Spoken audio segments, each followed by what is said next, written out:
매일 출근길 에스프레소처럼 핵심만 지인하게 담은 월간 뉴스, 출근길 뉴스프레소입니다.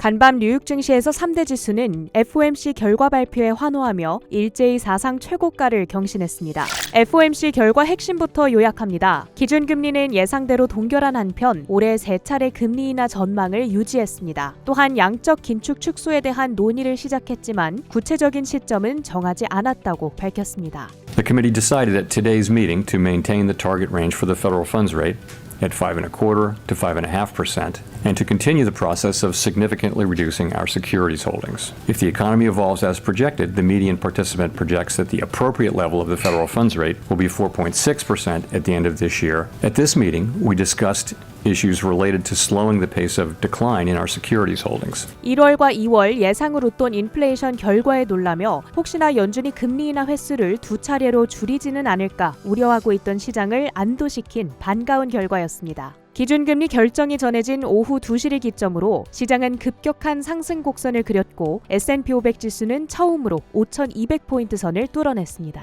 애플이 메타와 마이크로소프트, X, 매치 등 앱스토어에서 가장 인기 있는 앱을 보유한 4개 기업으로부터 법적 청원을 제기받았습니다. 앱스토어 외부에서 이뤄진 결제에 대해 수수료를 부과하는 애플의 정책에 항의하기 위함인데요. 지난 1월 같은 문제에 대한 에픽게임즈와의 소송에서 애플이 패소했던 만큼 향후 애플의 매출 및 실적 하락에 대한 우려가 떠오를 것으로 보입니다.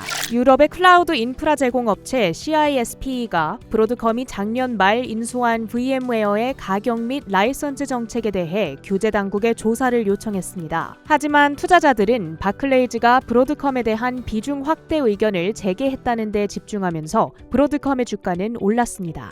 방산업체 최소 2개를 매각할 방안을 모색 중이라는 소식에 보잉의 주가는 상승했습니다. 출근길 뉴스프레소, 주목할 만한 헤드라인도 살펴보시죠.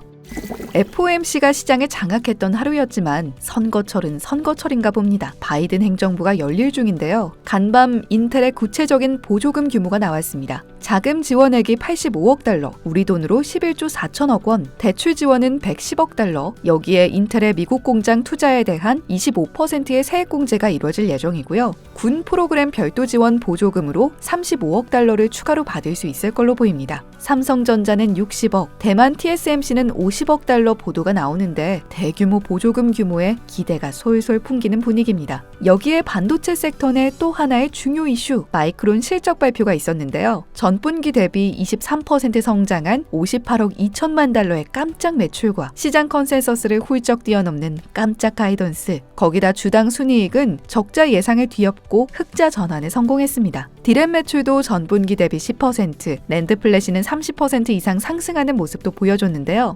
월가에선 마이크론이 HBM 시장에 본격적으로 뛰어든 만큼 앞으로의 성장성을 확보하며 가격 결정력도 확대할 수 있을 거라며 투자 의견과 목표가를 올려잡고 있습니다. 바이든 행정부의 두 번째 열릴 전기차 관련 규제안이 확정됐습니다. 핵심은 2032년까지 신차 전기차 비중을 56%까지 높인다는 겁니다. 여기에는 완전 전기차뿐 아니라 플러그인 하이브리드 차도 포함되고요. 이번 규제안은 전미 자동차 노조 UAW의 지지를 굳건히 하려는 바이든 행정부의 의지가 반영된 거란 분석이 나옵니다. 간밤 테슬라 주가는 2.5%가량 올랐는데요. 최근 미국과 유럽에서 가격을 올린 모델 Y가 중국에서도 700달러가량의 가격 인상에 나선다는 소식이 영향을 미친 걸로 분석됩니다. 그런가 하면 최근 무서운 모습으로 테슬라를 위협하는 중국 전기차 업체들 중에선 니오가 중저가 하위 브랜드 온보의 5월 중 출범을 예고했습니다. 브랜드 출범도 전에 온보 L60이 벌써 화제인데요. 테슬라의 베스트셀러인 모델 Y를 위협할 가능성이 있다는 이야기가 나옵니다. 간밤 코인 및 기타 자산 가격은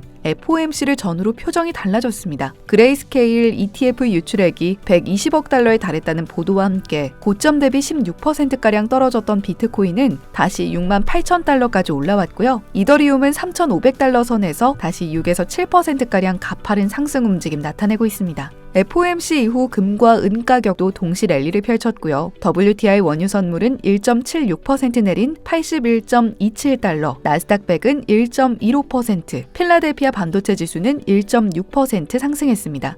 지금까지 뉴욕 증시 마감 상황 출근길 뉴스프레소 전해드렸습니다.